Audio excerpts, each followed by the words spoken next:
Bom, vamos começar então nossa conversa aqui sobre os capítulos 7 a 12, sobre a cidade. Eu tinha falado que esse encontro ia ser do capítulo 7 a 18, mas como é seu nome mesmo? O Gilberto entrou em contato comigo e falou assim, olha, em especial o capítulo 10 é muito pesado, né? Então, aí eu vi que era muito conteúdo mesmo, para dar numa tacada só assim. Então, eu dividi. A gente vai fazer 7 a 12 hoje, 13 a 18 no próximo encontro. E aí eu explico como é que vai ser a questão da análise contextual. Mas antes, vamos orar? Pai Santo, muito obrigado a Deus pela Tua graça, pelo privilégio de servir ao Senhor. Que o Senhor seja com os nossos irmãos que estão em viagem. Ó Deus, que o Senhor os guarde, ó Deus, os abençoe. Seja conosco nessas reflexões que nós vamos fazer. Que tudo nós possamos colocar a nossa vida e o nosso conhecimento debaixo, ó Pai, da Tua soberania, da Tua graça, que o Teu Espírito conduza nossas vidas, ó Deus, ao serviço. É o que nós pedimos, gratos, em nome de Jesus. Amém. Amém. Vamos abrir a Bíblia em Gênesis, capítulo 12. Só ali, né, explicando os encontros, né, chegamos à metade, hein? Chegamos à metade.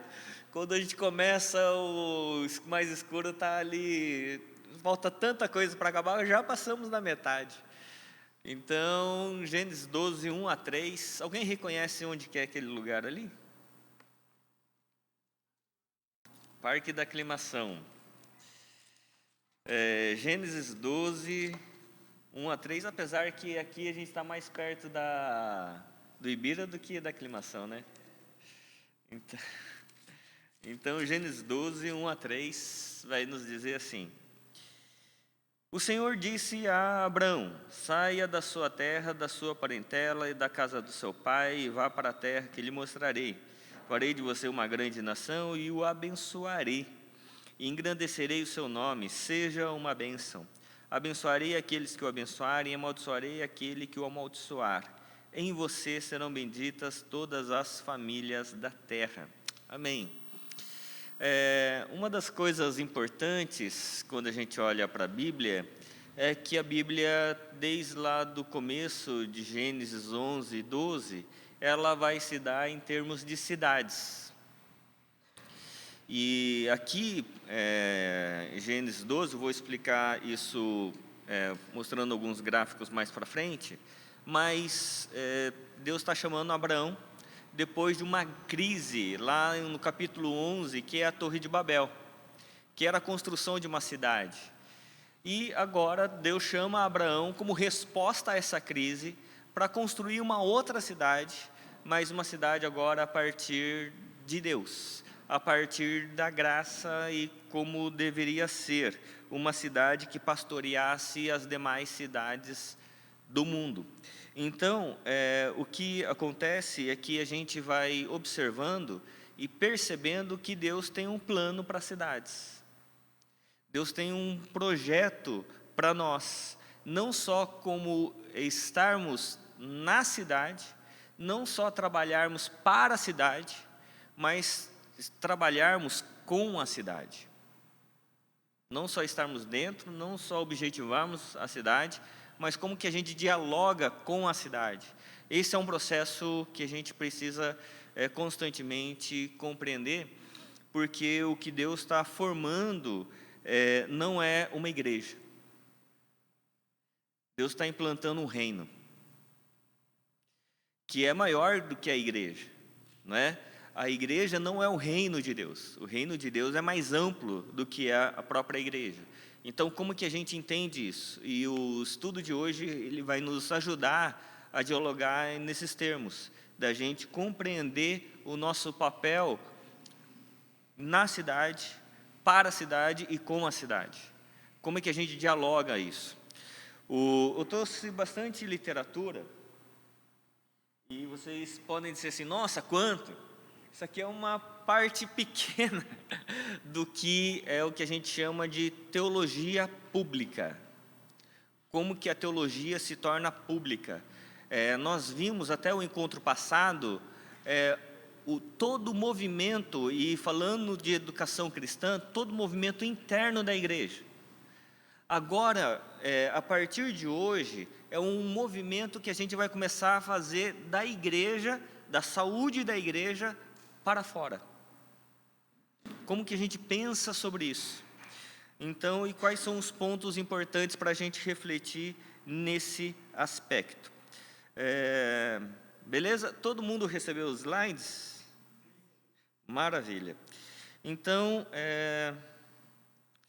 deixa eu ver se eu recebi. Aqui. Não, beleza. Então, vamos lá. Aqui. Evangelho, cidade e movimento, né? Então, a gente começou com a questão de como que a gente olha para a Escritura Sagrada e como agora a gente vai fazer esse movimento com a cidade. Ainda nos capítulos 11 e 12, a gente vai ainda trabalhar a questão do texto, como que o texto dialoga com o contexto, tá bom? Porque há uma questão chamada da nova hermenêutica, sobre o círculo hermenêutico. Alguém já ouviu falar sobre círculo hermenêutico? Na literatura, na escola? Isso, tem a espiral hermenêutica, que eu não trouxe o livro aqui do Grant Osborne, né, que é uma outra, que é uma resposta ao círculo hermenêutico, na realidade. O círculo hermenêutico foi a proposta de Gadamer, que já ouviram falar? Maravilha. Então, que ele propõe um círculo hermenêutico que eleva o contexto ao texto. Deixa eu falar uma frase, acho que vocês vão pegar, de que os olhos do leitor que interpreta o texto, que o texto ele é conforme o nosso olhar, é o leitor que vai validar o texto. E isso tem um problema, porque você eleva o leitor ao absoluto e o texto é o relativo. Então, hoje nós temos esse problema. Por quê? Porque a Bíblia deixou de ser absoluta e passou a ser relativa. Quem é o absoluto? O leitor. Então, é o que faz sentido para mim. Deu para entender? Só colocar um exemplo nisso aqui, por que isso é importante? Porque teve um teólogo chamado Karl Barth, muito famoso, e que ele disse o seguinte: ele propôs uma neo-ortodoxia, né? E com essa relação do leitor ser o absoluto. Ele disse o seguinte, tem uma frase famosa dele, que o que é a palavra de Deus é o que faz sentido para mim. Então, se eu ver um cachorro morto e aquilo fizer sentido para mim, aquilo é a palavra de Deus. Então, a palavra de Deus é o que faz sentido para mim. Então, o que acontece é esse perigo da gente olhar para o texto e perceber que o absoluto não é o texto, sou eu, a minha interpretação que vale, é o que eu acho, né? Então, nós vamos fazer esse diálogo aqui, mostrando que o absoluto sempre é a palavra de Deus. Nessa terceira parte que a gente vai começar, a contextualização do Evangelho, a gente vai falar que a contextualização ela é intencional, ela tem que ser equilibrada, bíblica e ativa. Por isso que eu estou falando, né, desses teóricos, porque como que a gente sai do texto e dialoga com o contexto. Se a gente não tiver cuidado com esse diálogo, o contexto ele vai dominar o texto. Tá bom? Então, vamos lá. Só deixa eu colocar algumas bibliografias aqui que vão ser importantes e que vão nortear bastante as nossas reflexões. Eu vou começar com as bibliografias não cristãs, bibliografia complementar. A bibliografia básica todo mundo sabe, né? É o Igreja Centrada, mas as complementares, a primeira é sobre o Karl Polanyi, as grandes transformações, as origens da nossa época. Esse livro aqui, ele é de economia. E ele vai ser tido como um dos livros mais importantes do século XX, porque ele vai dizer o seguinte: ele vai dizer que antigamente a sociedade tinha uma economia. Hoje é a economia que tem uma sociedade. Hoje a sociedade não é movida, muitas vezes, por valores morais. Hoje a sociedade é movida por valores financeiros. Então, essa transição do que a sociedade tinha como valor, e hoje, como que a sociedade se vende aos valores, Cal Polanyi já falava há um bom tempo, e isso vai ser muito importante para a nossa reflexão de como que a sociedade, ela enxerga. Lembra que eu falei aqui sobre o Zeitgeist? O espírito da época? E o espírito da época hoje, muitas vezes, é o consumismo, é o pensamento do custo-benefício. É isso aqui, tá bom? Um outro livro famoso, esse é bem famoso, o autor é famoso, né? O Zygmunt Bauman, Modernidade Líquida, né? Isso aqui todo mundo conhece. O Bauman, ele faz uma análise que ela é uma análise sobre a nossa filosófica, sobre a nossa questão, sobre os absolutos, e ele vai dizer que não há mais nada absoluto, tudo se dissolve. É como você tentar pegar água, ela escorre pelos dedos, por isso que tudo se tornou líquido, relativo, nada mais é absoluto, né? E ele faz uma análise bastante interessante. Eu vou fazer umas citações aqui daqui a pouco sobre algumas falas dele, que é bastante interessante. Só um complemento. Ele faz a base do Zygmunt Bauman, ele é marxista. Então, ele vai dizer que hoje nós vivemos nessa dinâmica estrutural com relação às lutas de classe e tudo mais. Um outro livro, esse é bastante interessante para a nossa época, é o Byung-Chul Han, Sociedade do Cansaço. Um livreto pequenininho, Sociedade do Cansaço.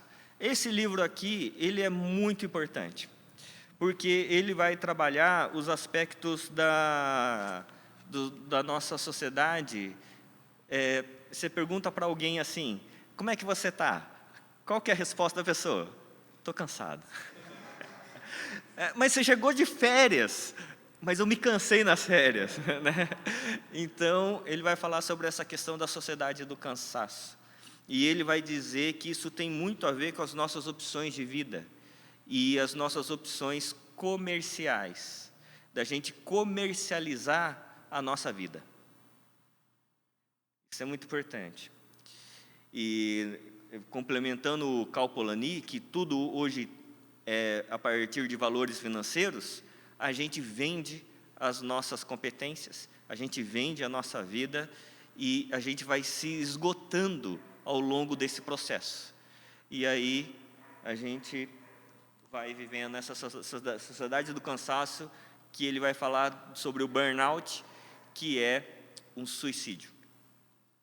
E, por fim, esse livro também bastante famoso, A Ética Protestante e o Espírito do Capitalismo. Deixei ele por último, do Max Weber, porque ele vai fazer a diferenciação importante sobre como que a gente tem que lidar com os recursos financeiros e como que a lógica da Idade Média, que era da igreja ser detentora do capital, e para as pessoas serem, passando para o espírito do capitalismo, né? Ou a ética do protestantismo, que é a ética do trabalho, da realização, como que a gente precisava rever algumas coisas, o porquê que a gente trabalha e, nesse trabalho, como que a gente dialoga com a sociedade, que tudo tem que ser para a glória de Deus. Trabalho é uma ética protestante, mas o nosso trabalho não é para apenas ganhar dinheiro. O nosso trabalho é para ter influência na sociedade, para sermos cabeça de influência. Tá bom? Deu para entender aqui? Ok? Maravilha. E deixa eu passar rápido, senão, meus irmãos, a ética cristã. Então, um livro clássico, John Stott, esse aqui todo mundo precisa ler. Ouça o Espírito, ouça o Mundo. Além de ser deliciosa a leitura, John Stott sempre é muito bom de ler, né? Ouça o Espírito, ouça o Mundo. Ele vai dizer assim, olha, a gente tem que ter... John Wesley tinha uma frase famosa, que a gente tem que ter numa mão a Bíblia, na outra mão o jornal, né? Hoje ninguém tem mais jornal, hoje todo mundo tem celular, né? Porque é a lógica de que a gente ouve a Deus, mas a gente ouve a Deus também sobre as coisas que estão acontecendo no mundo, né? E a gente precisa dar respostas aos dilemas do mundo, aos dilemas sobre a questão ecológica, a questão sobre tudo que está acontecendo, sobre as guerras, sobre a questão de gênero. A igreja precisa dar resposta. Então, para ela dar resposta, a gente precisa saber quais são os dilemas. Então, é ouvir o Espírito, mas também ouvir o mundo. Um outro livro, esse aqui é um clássico, né? Teologia da Vida Cristã, Richard Lovelace.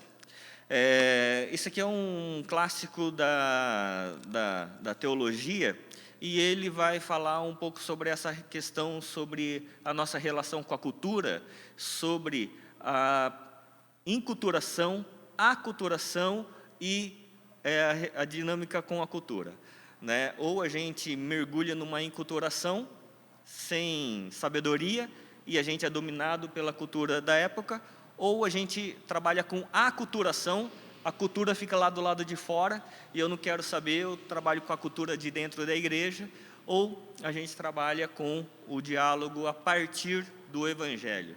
Então, esse livro é bastante interessante também. O Orlando Costas, ele vai representar toda uma gama de teólogos que trabalha com o contexto, né, que é o tema aqui do livro. Proclamar Libertação, uma teologia de evangelização contextual. Ele vai representar toda uma gama de teólogos latino-americanos, que ele vai dizer assim, o contexto importa. A gente precisa saber qual é o contexto. Antes da gente dar a resposta, a gente primeiro precisa saber qual é a pergunta. Para a gente não dar uma resposta para uma pergunta que ninguém está fazendo. Então, ele vai falar bastante coisa sobre isso. E o outro livro, A Espiral Hermenêutica, que você citou, né? Que para mim é o melhor livro sobre hermenêutica bíblica, do Grant Osborne. Não trouxe porque ele ia pegar minha mochila inteira. É um livrão assim, né? Então, mas a gente vai falar sobre a diferença entre círculo hermenêutico e espiral hermenêutica. A espiral, ele vem para um centro. O círculo, ele é um diálogo ali entre o texto, o contexto e sem fim, né? Então, bem, colocando essas bibliografias, vamos lá para o livro aqui do Tim Keller. Bom, terceira parte, capítulo 7, a contextualização intencional. Na página 112 vai dizer, a contextualização fiel, portanto, deve adaptar a comunicação e a prática de todo ensino bíblico a uma cultura. É o caso de Paulo na igreja de Atenas, lá em Atos 17. Paulo na igreja de Atenas, ele é bastante interessante porque ele vai abordar a questão ali nesse texto. Todo mundo conhece o texto, né? Não precisa abrir. Todo mundo conhece o texto, já viram pregações sobre isso. Paulo pregando em Atenas na terceira viagem missionária, e acontece que ele vai andar pela cidade. E isso é uma questão importante que acontece no texto. Ele anda pela cidade. E quando ele anda pela cidade, ele percebe o quê? A idolatria. Como que era uma cidade idólatra. a ponto deles terem um monumento ao Deus desconhecido. Então, quando ele começa a falar com os atenienses, ele não começa falando assim, ô cambada de idólatra. Ele não começa com a crítica, ele começa com o elogio. Como é que ele começa a pregação dele? Ó valorosos atenienses, em tudo vos vejo bastante religiosos. Era um elogio que ele estava fazendo. E ele começa falando assim, andando pela cidade. E é interessante que, quando fala lá que ele ficou revoltado, né, com a idolatria, é como se ele tivesse como é que chama? Que a pessoa fica tremendo. Tive uma convulsão mesmo, né? Ele ficou muito revoltado dada a idolatria. E o que acontece é que, quando ele vai falar, ele não fala a partir da ira. Ele começa falando assim, olha, em tudo vos vejo bastante religiosos, e andando pela cidade, eu vi um monumento ao Deus desconhecido. E é sobre ele que eu quero conversar. E ele começa a falar sobre Cristo, citando não o Antigo Testamento, como ele fazia quando ele falava para os judeus. Ele começa falando sobre Cristo, citando os poetas gregos, né? Dizendo assim, porque dele vivemos, nos movemos e existimos, como dizem alguns dos seus poetas, não é isso? Então, Paulo, ele vai ter essa habilidade, que é essa questão da contextualização intencional, da gente olhar qual é a dinâmica da sociedade e saber qual é o problema, qual é a pergunta que está se fazendo, qual é o grande coração na sociedade. E aí, quando ele tem a oportunidade de falar no Areópago, que o Areópago, na realidade, era um lugar onde se reuniam ali os populares para discutir as últimas questões, e quem já foi lá no Areópago sabe que o Areópago, na realidade, é uma pedra, né? É uma pedra grande ali, né? E que era onde os populares ficavam, né? E até hoje é assim, né? Os populares ficam ali no Areópago. E aí, o que acontece? Mas é a questão da intencionalidade. E aqui vem uma questão que eu estava conversando no congresso da Igreja Holiness, nesse feriado, e aí eu estava conversando com um pai que estava assim, né, com relação ao seu filho, né, perguntando sobre educação e tudo mais. E aí uma coisa que a gente estava conversando é que muitas vezes os nossos filhos, eles estão sendo preparados tecnicamente nas escolas, mas eles não têm o preparo da realidade na sociedade, porque a gente vive em bolhas. Bolhas nos nossos condomínios, bolhas nas nossas escolas, bolhas nas nossas igrejas. Então não tem relação com a cidade, não tem relação com a vida real. E por vezes isso pode acontecer com a gente, com a igreja, da gente viver em algumas determinadas bolhas e a gente perdeu o contato com a realidade fora. Sim ou não? Então, isso é muito importante para a gente perceber que é necessário a gente trabalhar com essa questão da contextualização intencional. Mas ainda, na contextualização equilibrada, na construção de pontes, ele vai dizer o seguinte, na página 123. Muitos referem a contextualização como espiral hermenêutica e não círculo hermenêutico. Se a Bíblia e a cultura têm a mesma autoridade, o movimento entre o texto e o contexto é um círculo infindável de interações. Mas se a Bíblia é a autoridade suprema e a integração, a cultura tem por objetivo compreender melhor o texto e não alinhá-lo à cultura. Então, o movimento texto-contexto é uma espiral, levando-nos a compreender mais e mais a palavra de Deus e como ela pode ser aplicada e transmitida a uma cultura.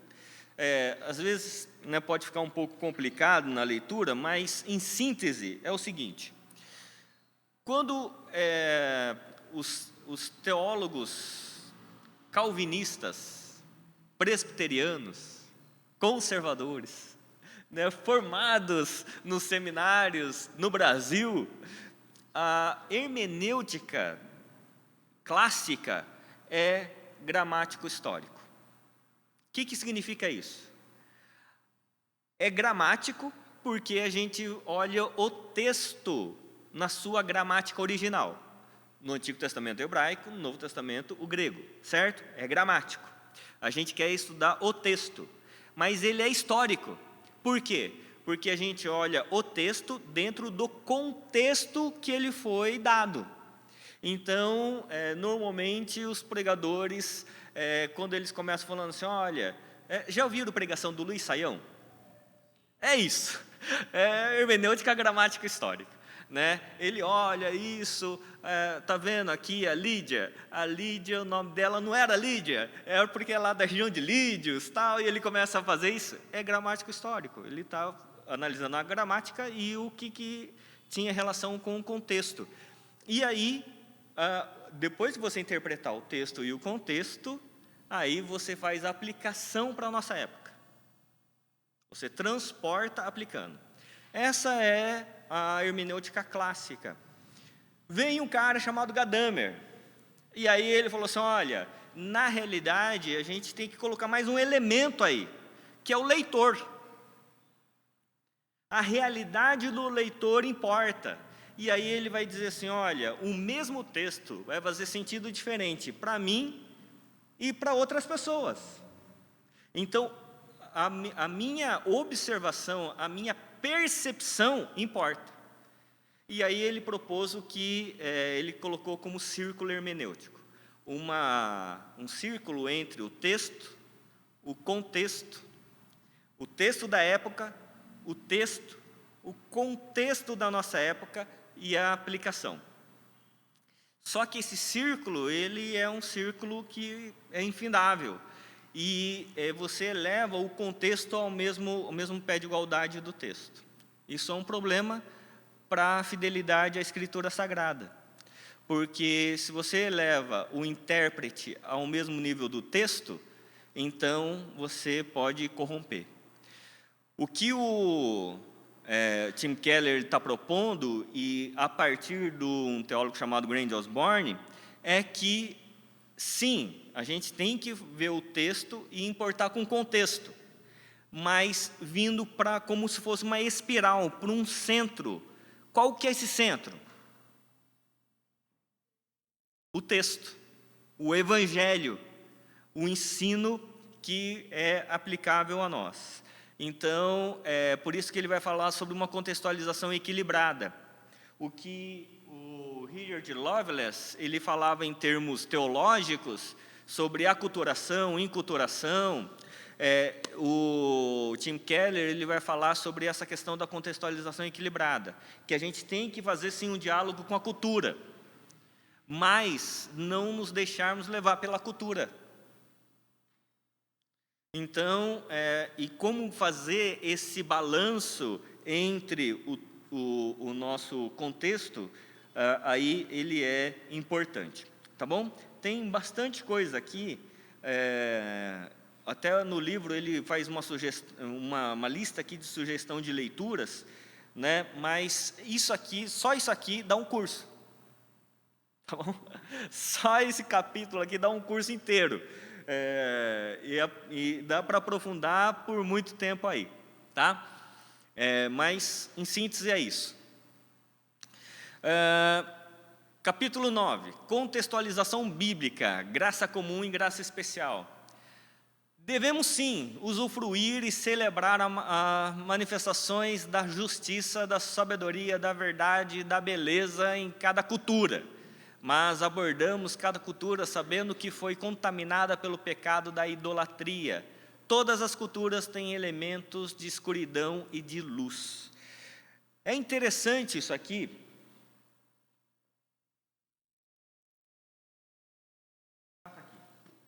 É interessante isso aqui, porque o que o Tim Keller está falando, porque é o seguinte, vocês sabem a diferença entre graça comum e graça especial? Sabe, né? Graça especial salvífica e graça comum é comum, né? Então, inteligência, conhecimento, sabedoria, justiça, beleza, tudo isso é graça comum, né? Uma pessoa cristã ou não cristã tem acesso a essa graça de Deus. O que acontece é que a gente vai precisar fazer e analisar alguns sinais do que na graça comum, o René Padilha ele vai dizer que são pontes culturais, são possibilidade de pontes, né, da gente poder dialogar juntos. Então, por exemplo, saúde é um tema bíblico? É um tema na sociedade? É um tema comum. A gente pode conversar nessa ponte cultural com pessoas não cristãs? Sim. O Evangelho tem coisas a dizer sobre isso? Tem, né? Então, são as pontes culturais. Nesse livro, O Reino de Deus e a Transformação Social, Maurício Cunha, um teólogo brasileiro, ele vai abordar a mesma coisa que o Tim Keller está colocando aqui, essa questão. Porque ele vai dizer que, na última frase ali, que todas as culturas têm elementos de escuridão e de luz. Todas. E aí o Maurício Cunha, que trabalha com projetos sociais, ele vai dizer que quando a gente vai fazer análise de contexto, a gente vai ter que detectar, quando a gente vai analisar a sociedade, quais são os elementos de queda e os elementos de graça. Quando a gente olha para a sociedade, o que é graça comum, que são os elementos de graça? E o que a gente olha para a sociedade que está contaminado pelo pecado, que são elementos de desgraça. Então, a gente precisa saber identificar isso, né? Que é essa contextualização bíblica. E esse livro aqui ajuda bastante, ele é bem didático, ele é mais simples e mais claro do que o Tim Keller, aqui, do que no livro, né? E é um teólogo brasileiro, né? Ele está falando da realidade brasileira. No capítulo 9 ainda, ele vai trabalhar bastante o capítulo 1 e o capítulo 9 de 1 Coríntios, mas 1 Coríntios 1, 22, ele vai dizer assim: porque os judeus pedem sinais e os gregos buscam sabedoria, mas nós pregamos a Cristo, o Cristo crucificado, escândalo para os judeus e loucura para os gentios. Mas para os que foram chamados, tanto judeus como gregos, Cristo é o poder de Deus e a sabedoria de Deus. Porque a loucura de Deus é mais sábia do que a sabedoria humana, e a fraqueza de Deus é mais forte do que a força humana. O que o Paulo está fazendo aqui na igreja de Corinto? A igreja de Corinto que era uma igreja rachada, uma igreja dividida. Paulo ele vai detectar que a grande dificuldade dessa igreja era o que eles não queriam. Porque o que eles queriam? Os judeus queriam sinais, os gregos queriam sabedoria, mas o que eles não queriam? O Cristo crucificado, que é escândalo para os judeus e loucura para os gentios. Quando a gente fala sobre dialogar com a sociedade, uma das coisas fáceis da gente detectar é o que a sociedade quer. Uma coisa um pouco mais difícil é saber o que ela não quer de jeito nenhum, o que ela rejeita. Né?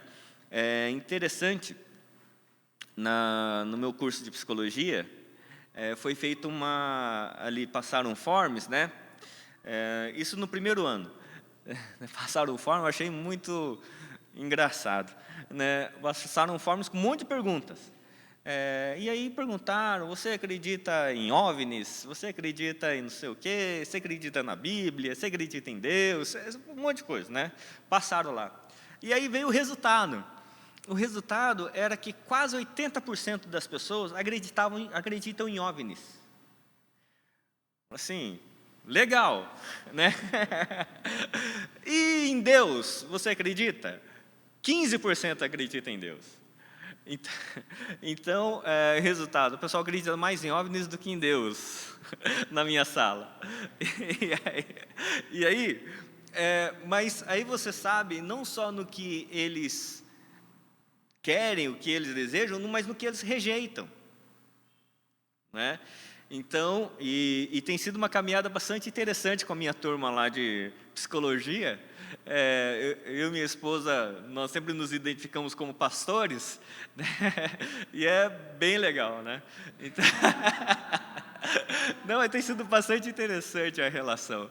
E, a começar pela idade, né? A gente é o tio da sala ali, né? Mas é isso. Então, a gente conseguir abrir o diálogo sem comprometer a nossa essência. Tá bom? E o capítulo 10º vai dizer o seguinte: o primeiro passo da contextualização ativa é entender e, tanto quanto possível, identificar-se com os ouvintes, as pessoas que tentamos alcançar. Isso tem início com um esforço persistente e infindável de se tornar o mais fluente possível na realidade social, linguística e cultural, não cultural, cultural dessas pessoas. Certa vez eu estava desenvolvendo um projeto social na periferia da Zona Leste, e era um lugar atrás do shopping Aricanduva. Uma periferia assim, bem pesada. E eu era pastor na igreja da Vila Carrão e a gente tinha um instituto social. E a gente fez uma parceria com uma organização nesse lugar chamado Jardim Marília, né, ali atrás. E a gente começou, quando a gente faz isso, a gente faz análise de contexto. Dos pontos da análise de contexto é a questão do aparelhamento público. O que você tem de aparelhamento? E a gente levantou que faltava aparelhamento público. Aparelhamento público, segurança, saúde, saneamento, essas coisas. Mas, junto com isso, a gente fez um levantamento do quanto que a cidade arrecada de recursos naquela região. E a gente descobriu que o Shopping Aricanduva era o maior IPTU da cidade de São Paulo. E ali, na Avenida Itaquera, e junto com a outra avenida lá, que esqueci o nome, tinha muitas empresas. E a gente conseguiu levantar a arrecadação da cidade só naquele espaço. E era muita coisa. Por que eu estou colocando isso? Porque, dentro dessa perspectiva, a gente conseguiu levantar o quanto que a cidade arrecada e quanto que ela retorna para aquela região. E a gente percebeu que o retorno era só para fomentar as empresas e não para fomentar a qualidade de vida das pessoas.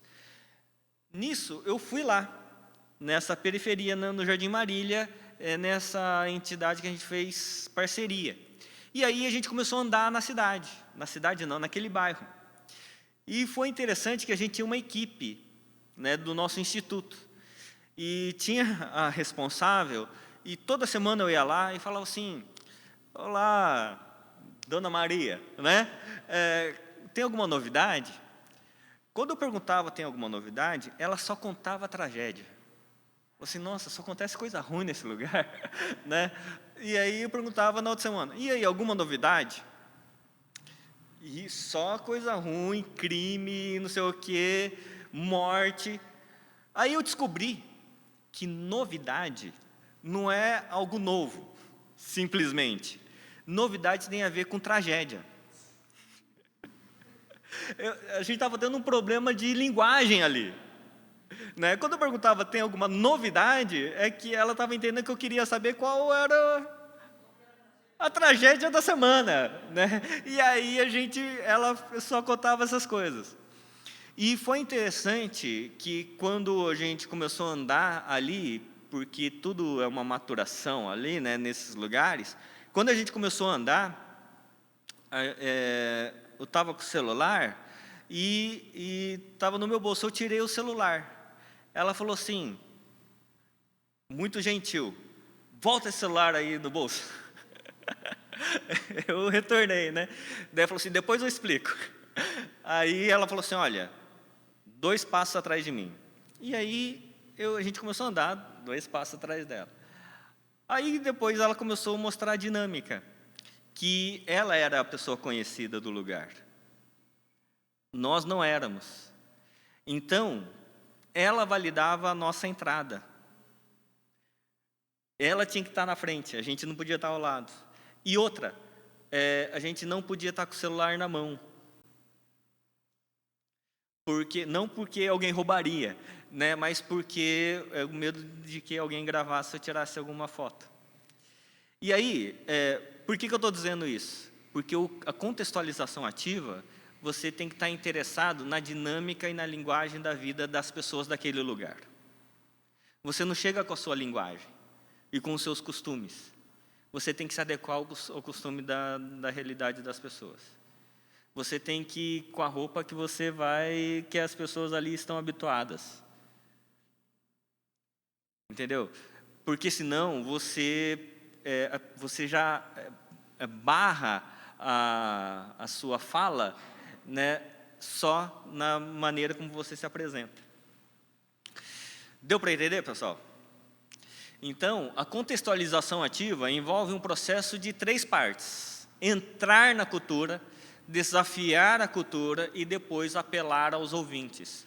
Geralmente, essas partes se relacionam como degraus, mas elas se sobrepõem. Uma das coisas importantes que a gente vai percebendo nessa dinâmica é que nós precisamos sempre, quando entrar na cultura, a gente saber como desafiar a cultura. Por exemplo, dentro do retrato aqui da Igreja Vida Nova, o que mais falta se você perguntar para as pessoas, o que mais falta para elas, comparando com os nossos irmãos lá da periferia da Zona Leste? Possivelmente, aqui para um retrato mais da região central, o que mais falta é tempo. Não é verdade? Me falta tempo. Me falta tempo com a minha família, me falta tempo para eu poder fazer uma leitura, me falta tempo para ler a Bíblia, me falta tempo para orar, né? Talvez uma das coisas que mais falta seja tempo.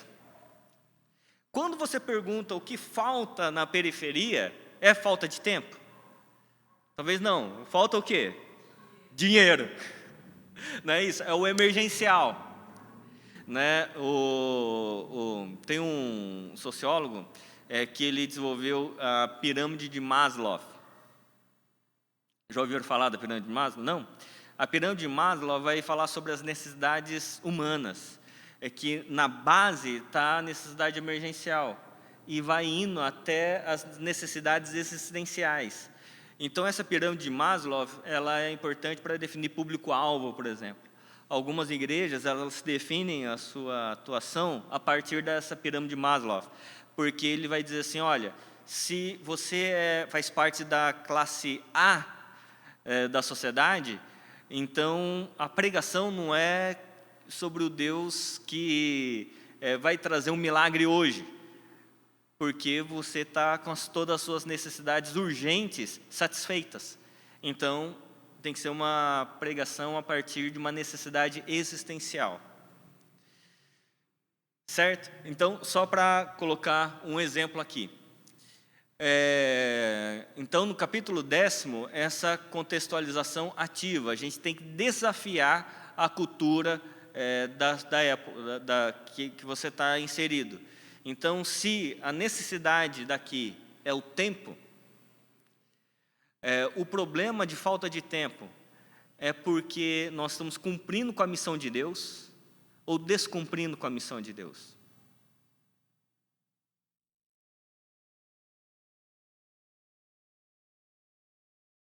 Tem um teólogo que vai dizer o seguinte, nós temos tempo para todas as coisas que são importantes. Se nós não temos tempo para algo, é porque aquilo não era importante. Para tudo que é importante, a gente arranja tempo. Então, numa cultura do cansaço, numa sociedade do cansaço, como diz Byung-Chul Han, nós estamos continuamente cansados por causa do pecado ou porque nós estamos imersos na missão de Deus. Quando a gente chega à resposta, a gente tem que desafiar o nosso público, a nossa igreja, para aquilo que é pecaminoso, que é um sinal da queda. Não é?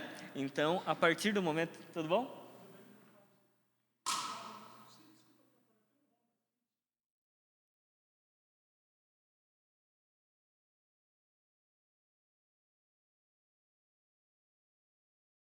Não, tranquilo. Então, como que a gente desafia a igreja a dizer assim, olha, essa questão de cansaço contínuo é um pecado. A ansiedade patológica pode ser um problema, né, biológico inclusive, mas também pode ser um pecado. As nossas buscas, elas demonstram o Deus a quem nós servimos.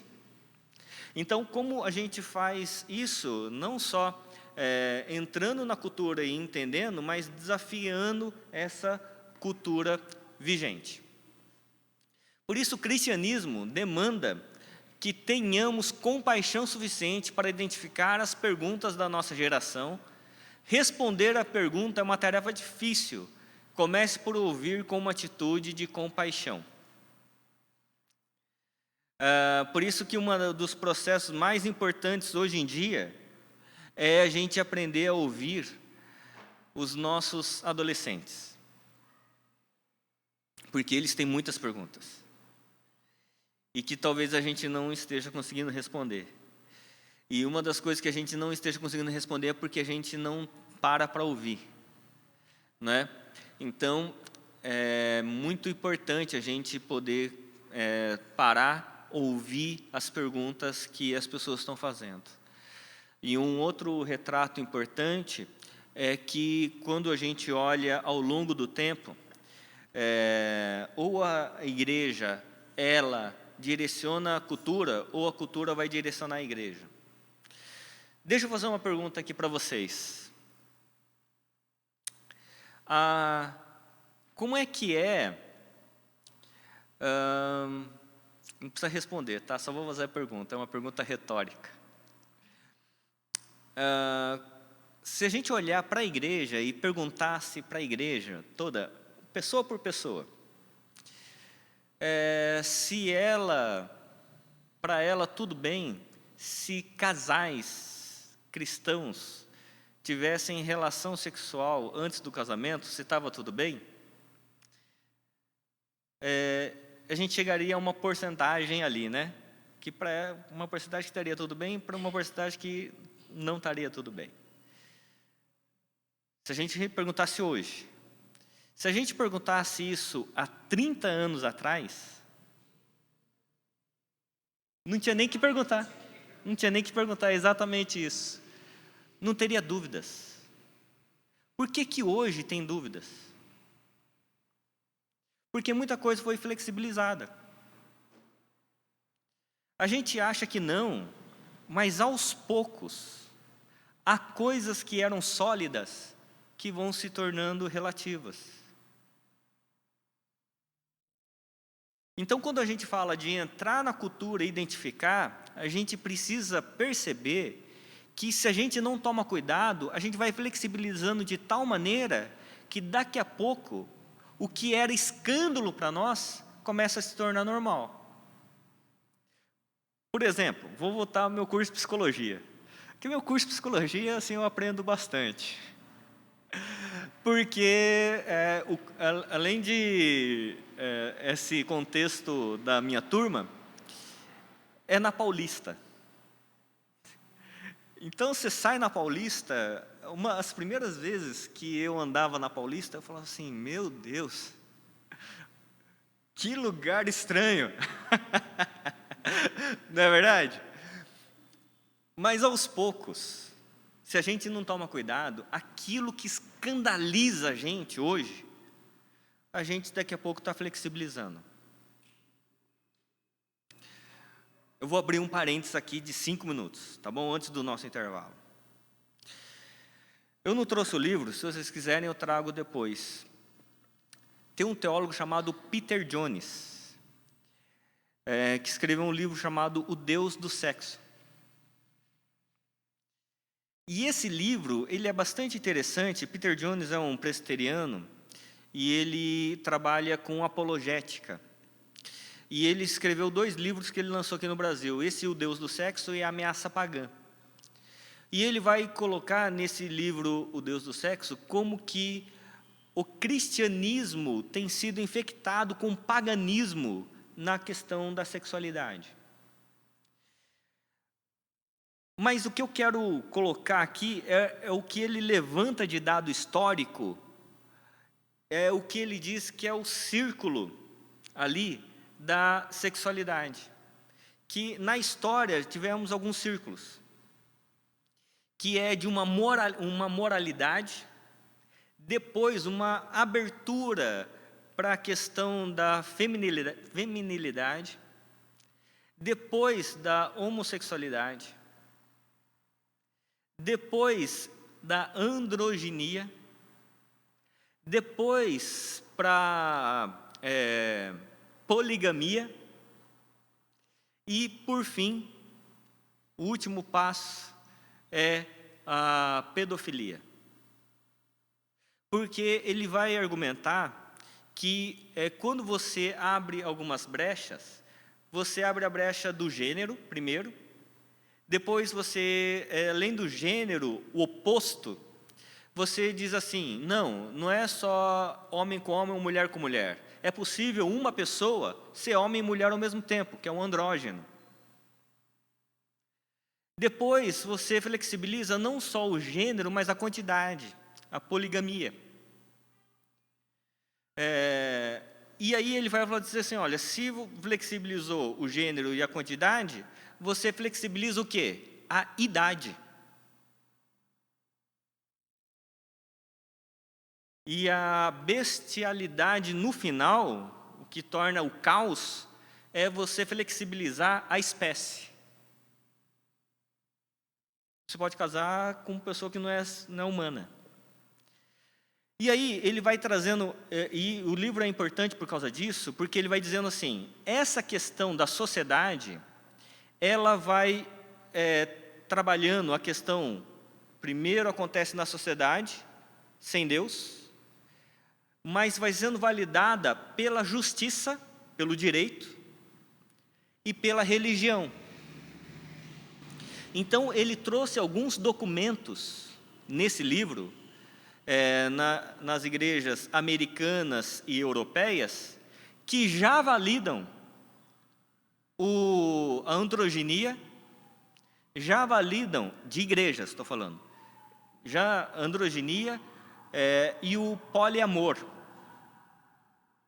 como expressão do amor de Deus.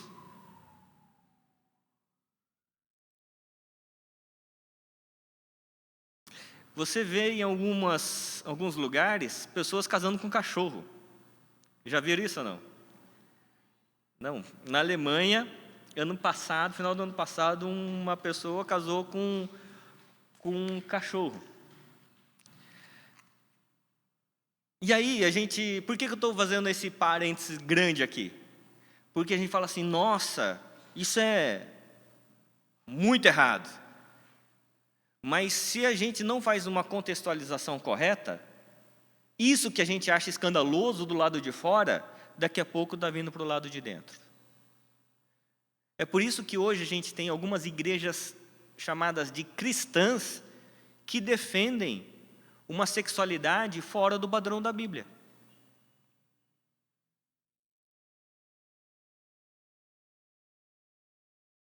Não é? Então, nessa contextualização, a gente tem que contextualizar. Mas, ao contextualizar, a gente não assimila a contextualização.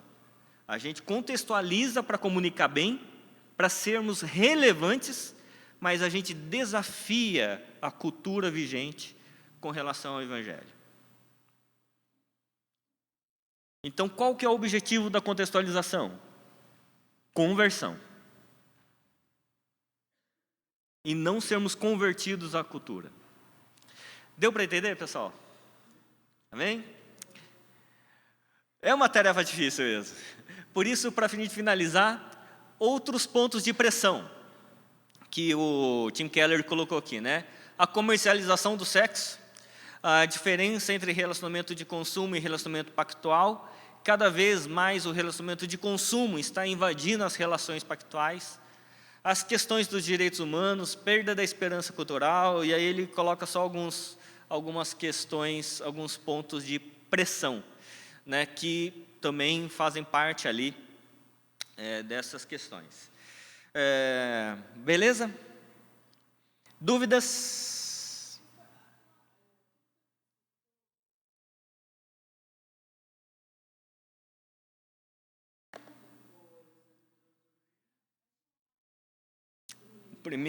Primeiro, ele coloca o seguinte: primeiro é o moralismo.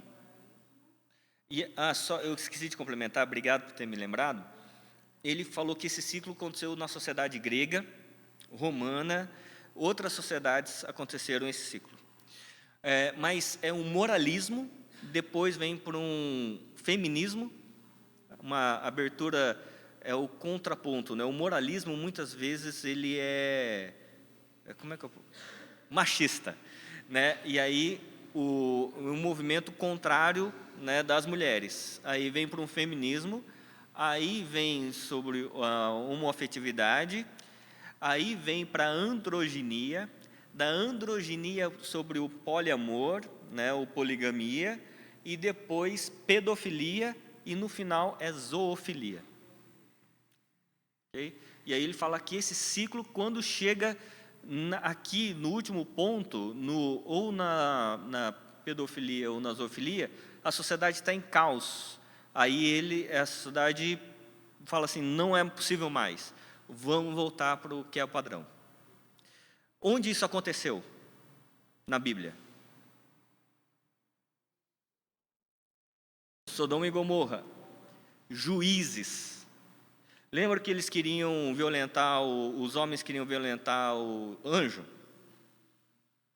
E isso era normal na sociedade. Diz ali que tinha moço e velhos. Essa questão era normal na época, de estupro coletivo. Olha, dá para pensar um negócio desse? Isso era normal. E aí o que acontece é que o sacerdote ali, o levita, o que ele faz? Quando a sua esposa é violentada e chega à morte, por causa do estupro coletivo, ele corta a esposa em 12 pedaços e manda cada pedaço para uma tribo da nação de Israel. E o livro de Juízes termina: pensem sobre isso, reflitam. Nunca se viu acontecer isso na nossa sociedade. Não é? Então, é por isso que essa questão da contextualização, sim, precisamos fazer, sem perder a nossa essência. Mais do que nos preservar da nossa essência, é como que a gente tem compaixão das pessoas com quem a gente está dialogando, e a gente os desafia a uma nova realidade. Que não é uma nova realidade moral, não é moral, é uma nova realidade existencial. Porque se eles estão com falta, é falta de alguma coisa. Por exemplo, Jesus com a mulher samaritana, ela tinha um problema moral? Tinha. Ela estava no sexto casamento e o casamento que ela tinha não era esposo dela. Tinha um problema moral. A conversa com Jesus foi o quê? Existencial. Né? Que ela tinha um sentimento de falta. E aí ele fala o quê? Eu vou dar para você uma água que quando brotar no seu coração vai ser uma fonte a jorrar para a vida eterna. Não é isso?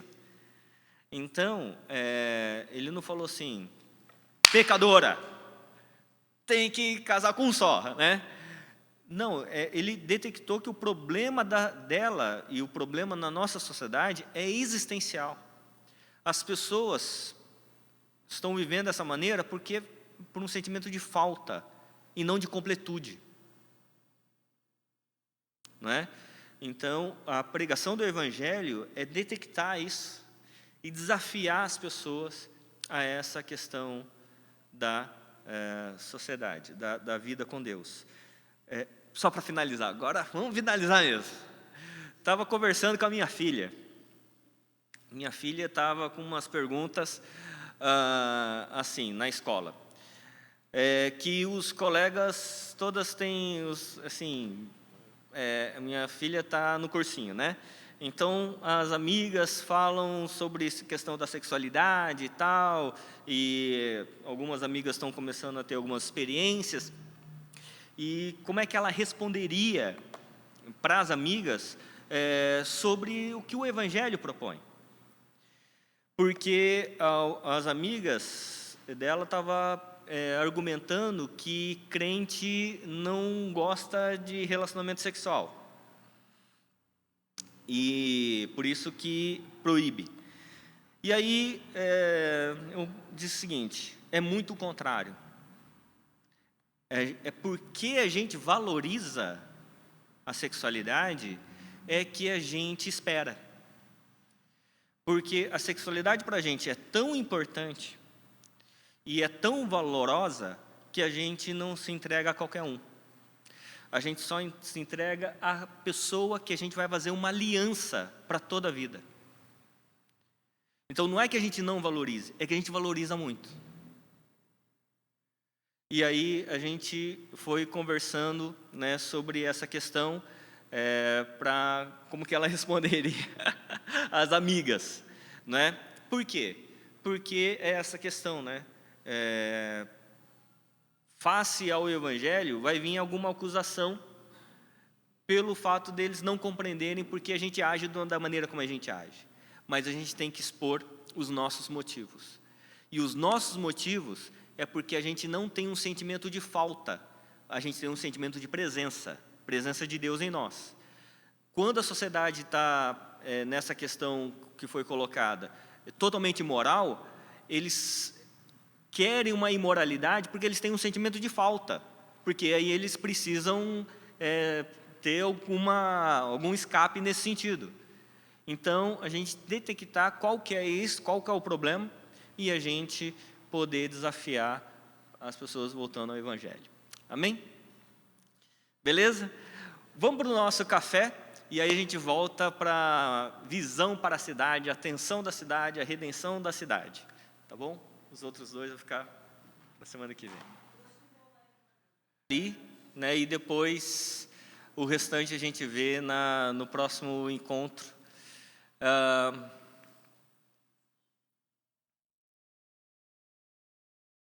Não está passando aqui. Isso, foi. Aí. Bom, deixa eu colocar dessa questão da visão para a cidade alguns temas, alguns livros bastante interessantes.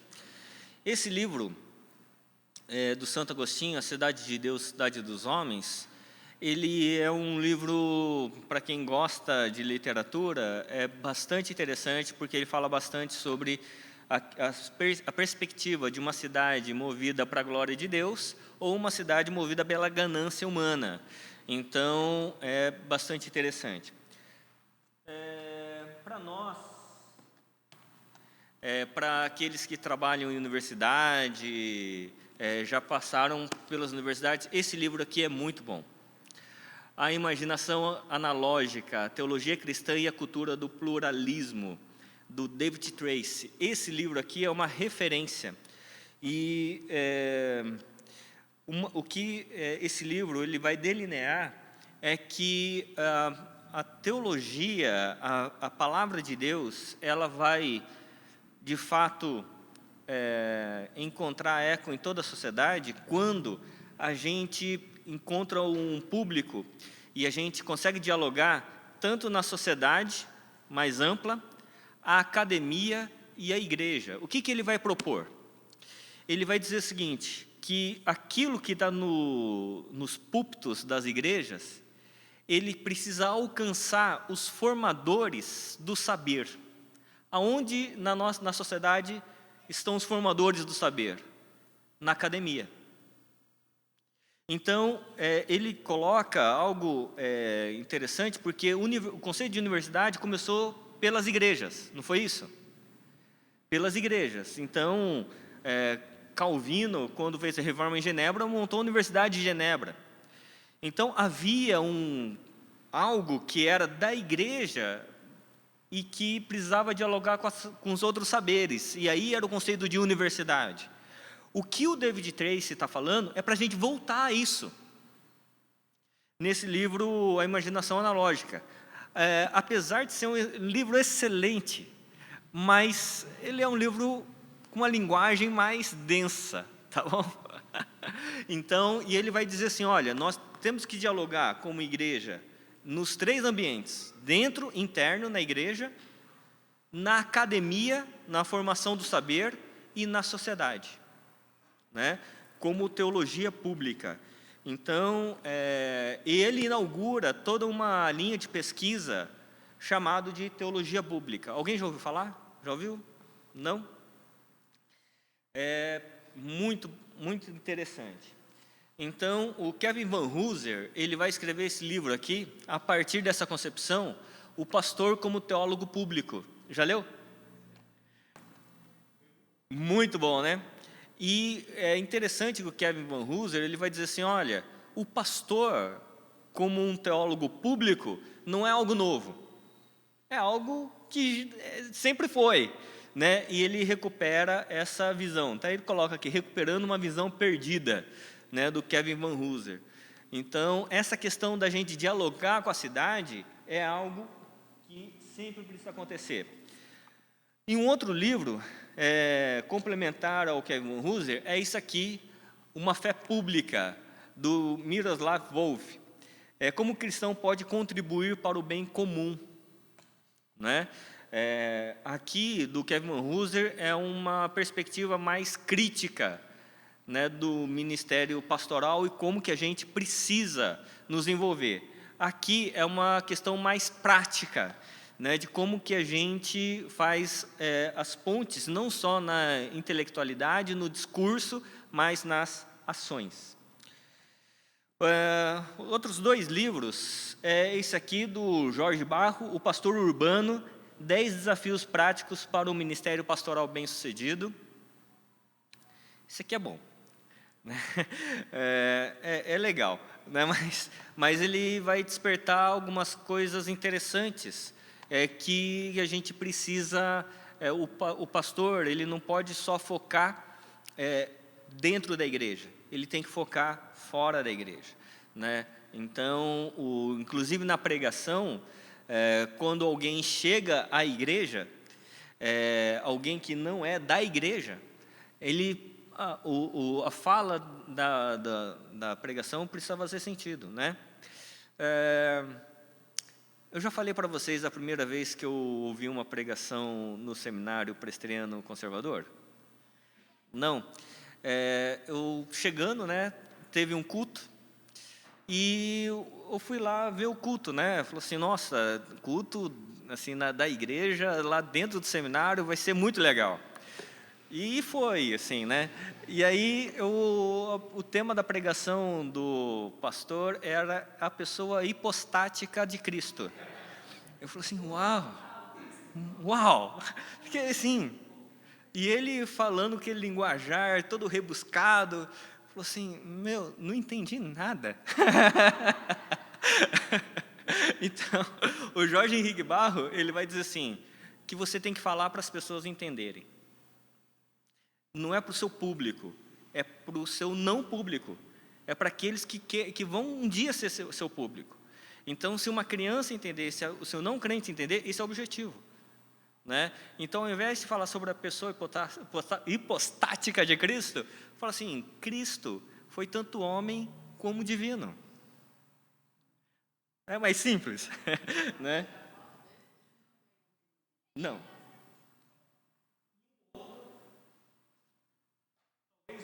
primórdios todos, se eu falasse assim, olha, de tudo isso aqui, ler um livro só, era isso aqui. Imaginação Profética do Walter Brueggemann. Já ouviu falar?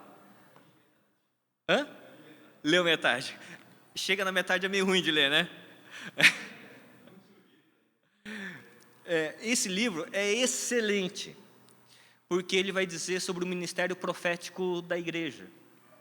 E por que ele fala sobre a imaginação profética? Porque o profeta aqui somos todos nós, tá bom? O profeta aqui, ele fala assim, olha, a gente olha para o passado, e aí quando a gente olha para o passado é o fundamento, a lei de Moisés. A lei de Moisés, ele vai construir no nosso imaginário um ideal. Como deve ser a sociedade, como deve ser a igreja. Aí a gente olha para o real. E o profeta é aquele que, a partir do ideal da lei, faz a denúncia do real do presente. E aí a gente faz a denúncia dos erros, dos pecados, para que a sociedade volte os olhos para o ideal e se converta.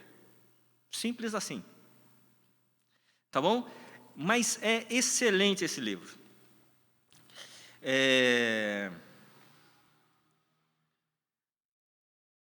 Deixa eu ver aqui, peraí.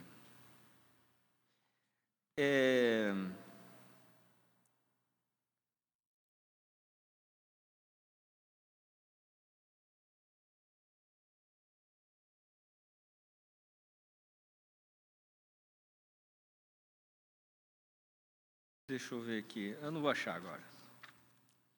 Mas, enfim, é excelente. Só que é uma linguagem difícil. Né? Nada é como aqui.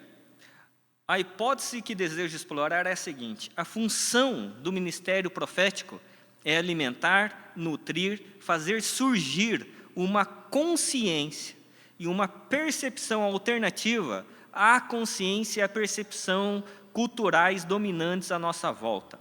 Por isso, meu ponto de vista é que o ministério profético está ligado, em primeiro lugar, a crises públicas específicas, mas sim, em tempo e fora de tempo, a crise dominante que é duradoura e reconhecível pela prática de cooptar e domesticar a nossa vocação alternativa em Deus. Esse livro é excelente.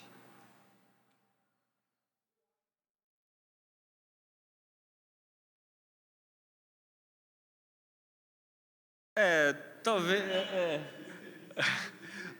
uma editora poderia falar assim, vou reeditar esse livro e melhorar a linguagem. Aí seria lindo, né? Mas enfim, é isso, pessoal, vamos lá correr. Capítulo 11, a tensão da cidade, visão bíblica da cidade. A visão bíblica das cidades é bem diferente. A visão bíblica das cidades não é nem hostil, nem romântica. A cidade tem natureza dupla, porque é humanidade intensificada, uma lupa que destaca o melhor e o pior do ser humano.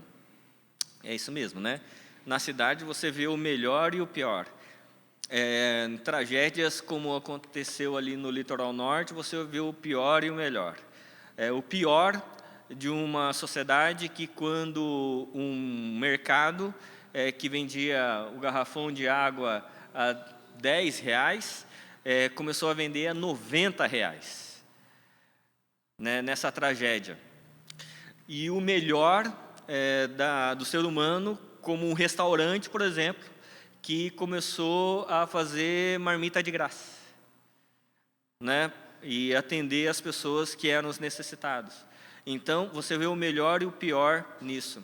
Aliás, esse relato dessa questão da tragédia do litoral norte me fez lembrar um livro que eu li uma vez, do Michael Sandels, chamado Justiça.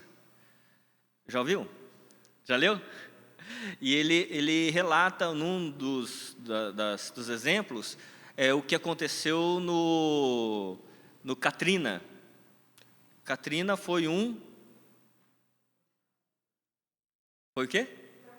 Um furacão, né? Katrina, que aconteceu em Nova Orleans. E aí, quando aconteceu isso, e lá ele relata sobre essa questão da justiça, que muitas vezes o poder público tem que intervir na questão particular, quando eles começaram a aumentar de forma injusta o preço da água, né? Então, a mesma coisa que aconteceu ali no litoral norte. E aí, nessa tensão da cidade, vai ter duas propostas, né, do melhor e do pior. Gênesis 11 e 12, a Torre de Babel e a Jerusalém.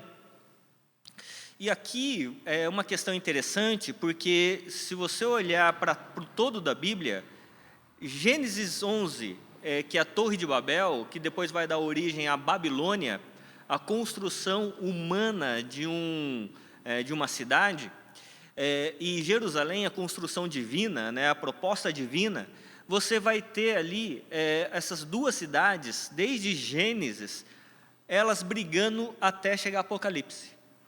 Essas duas cidades, elas vão estar em conflito constante. O projeto humano e o projeto divino nessa questão da cidade. Quando você tem ali Babel, Babel ali em Gênesis 11, eles estão procurando três coisas: construir uma cidade, eles terem uma fama e segurança. Eram as três coisas que eles queriam.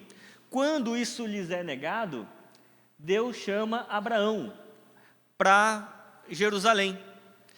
Deus chama Abraão aqui de Ur dos Caldeus, está pequenininho, né? De Ur dos Caldeus aqui. Só que aqui, Ur dos Caldeus, é ao lado da Babilônia. Babilônia é aqui, Ur é aqui. E aí Deus chama Abraão de Ur dos Caldeus para ir para a terra que ele mostraria, que era aqui, que é Canaã, essa região aqui. Tá certo? O que acontece? Quando Deus nega o projeto humano, colocando multiplicidade de línguas, Deus chama Abraão para dar as mesmas coisas. Fala que ia construir uma cidade, que ia dar fama, farei de você o seu nome famoso, e ia dar segurança. Abençoarei os que te abençoarem e amaldiçoarei os que te amaldiçoarem. Deus dá as mesmas coisas que ele negou em Babel. Por quê?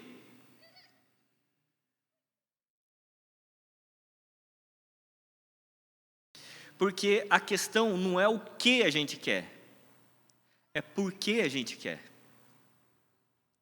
No caso de Babel, qual era a razão deles quererem cidade, fama e segurança? A glória humana. No que Deus propõe ali em Jerusalém, qual que era o propósito? A glória divina. Que Deus faria uma cidade... uma cidade aqui, que pastorearia todas as nações.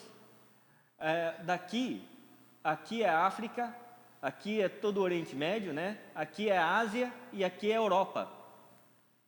Então aqui era o centro do mundo, da época.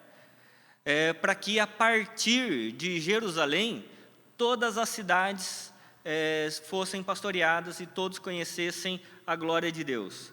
Deuteronômio, capítulo 4, ele vai dizer assim, não precisa abrir não, Deuteronômio capítulo 4, ele vai dizer assim, verso 5, eis que eu lhes tenho ensinado estatutos e juízos, como o Senhor meu Deus me ordenou, para que vocês os cumpram na terra que passarão a possuir.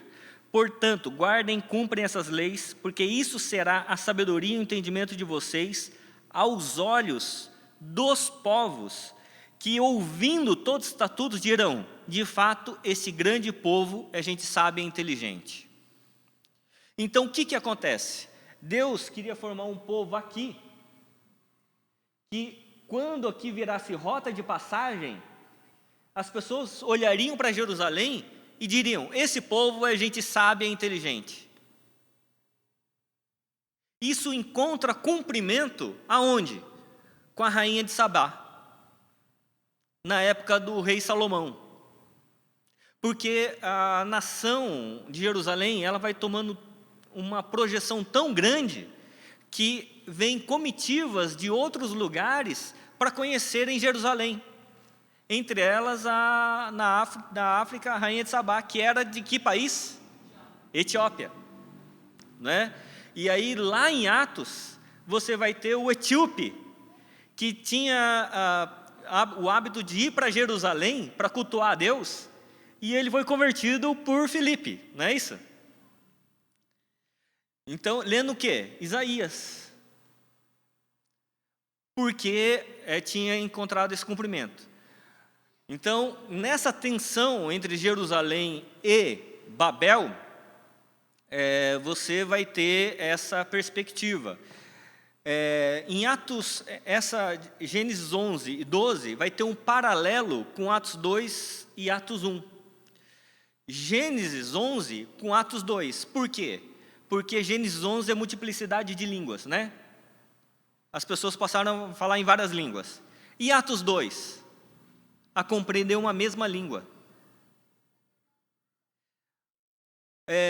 Gênesis 12, quando as pessoas vão, ali é proposto a formação de Jerusalém, e aí quando Deus propõe para Abraão ali Jerusalém, a terra que Deus prometeu, depois todos os povos tinham que ir para Jerusalém para adorar a Deus. Em Atos 1:8 é o movimento contrário, que é a partir de Jerusalém, Judéia, Samaria até os confins da terra. Então, Gênesis 11 e 12 é o início da igreja no Antigo Testamento, e Atos 2 e 1 é o início da igreja no Novo Testamento. Então, eles vão ter vários paralelos que não dá tempo da gente entrar em detalhes agora.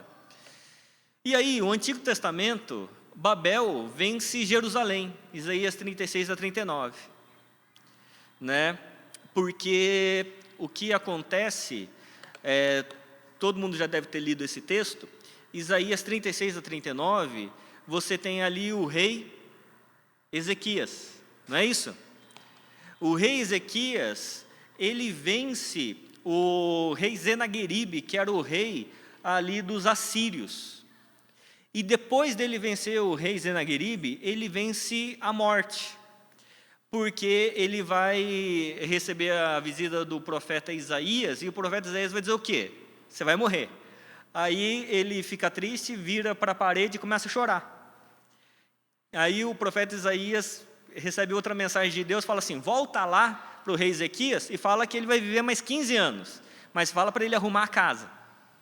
E aí ele vive mais 15 anos. Quando isso acontece, é restaurado sua saúde, ele começa a receber comitivas de todo mundo. Entre elas, a comitiva dos babilônios.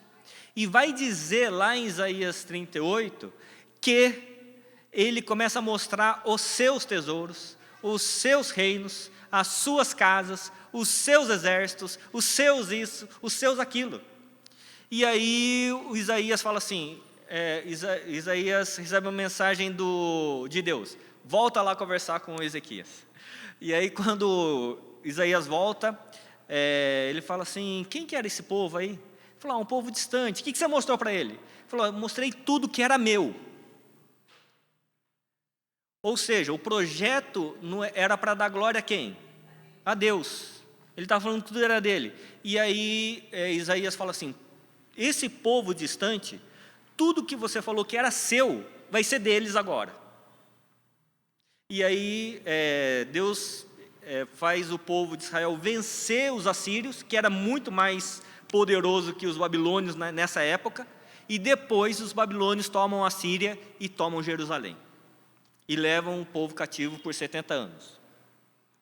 Ou seja, a Babilônia no Antigo Testamento vence Jerusalém. E no Novo Testamento, Jerusalém vence Babel. Porque no capítulo 18 de Apocalipse, vai dizer que caiu a grande Babilônia. Mas Babilônia, no capítulo 18 de Atos, não é uma cidade. Não é um espaço geográfico. Babilônia, no capítulo 18, é um estilo de vida. E um estilo de vida comercial. E o que eles comercializam ali? Todas as coisas. Das coisas mais valiosas para as coisas menos valiosas. Agora eu vou pedir para você abrir sua Bíblia. Apocalipse 18. Porque isso aqui é muito importante. Exatamente isso. Eles começam a comercializar um monte de coisa. Aí no verso 9, vai dizer assim, 18:9. Os reis da terra... Bom, no verso 4 ele diz, né? Saiam dela, povo meu. E aí, o verso 9. Os reis da terra que com ela se prostituíram. Prostituição aqui não é só relacionamento sexual, é perversão espiritual. E viveram em luxúria, vão chorar e se lamentar por causa dela, quando virem a fumaça do seu incêndio. E conservando-se de longe, com medo do seu tormento, dizem: ai de você, grande cidade, Babilônia, cidade poderosa, pois em uma só hora chegou o seu juízo, e por causa dela choram e pranteiam os mercadores da terra, porque ninguém mais compra a sua mercadoria, mercadoria de ouro, prata, pedras preciosas, pérola, e vai falando todas as mercadorias comercializadas. E lá no final do verso 13, vai dizer assim: gado, ovelhas, cavalos, carruagens, escravos e até almas humanas. E aí você tem um estilo de vida comercial. Lembra que o Tim Keller estava falando sobre essa questão da gente viver uma vida a partir dos valores, deixar os valores morais, valores espirituais e passar a viver pelos valores financeiros? A gente estava falando na primeira parte. É exatamente isso. Então, é um estilo de vida a partir do valor monetário. E quando o grande Deus é o valor monetário, você comercializa inclusive almas humanas, que passa a valer menos do que ouro, prata, linho, essas outras coisas. Isso é muito sério. E aí, é interessante que nessa perspectiva, Jeremias capítulo 29, verso 4, vai dizer assim: assim diz o Senhor dos Exércitos, o Deus de Israel, a todos os exilados que eu deportei de Jerusalém para a Babilônia. Isso aqui, meus irmãos, é extremamente importante. Porque o povo estava cativo agora em Jerusalém. Jerusalém nada, na Babilônia. E como é que eles foram para parar na Babilônia? Tendo seus filhos mortos, os mais velhos abandonados, suas casas queimadas, o templo profanado, tudo foi tomado e eles estão indo para a Babilônia. Quando eles chegam na Babilônia, qual que é a ordem de Deus? Capítulo 29, verso 5. Construam casas e morem nelas. Plantem pomares, comam o seu fruto, casem, tenham filhos e filhas, escolham esposas para os filhos de vocês e deem as suas filhas em casamento, para que tenham filhos e filhas. Aumentem em número e não diminuam aí na Babilônia. Procurem a paz da cidade para onde eu os deportei e orem por ela ao Senhor, porque na sua paz vocês terão paz. Eu acho isso aqui incrível, porque é Deus para uma terra estranha, para um lugar que você não queria ir, não queria estar. Deus fala assim: agora vocês vão trabalhar por essa cidade, que era a cidade da Babilônia.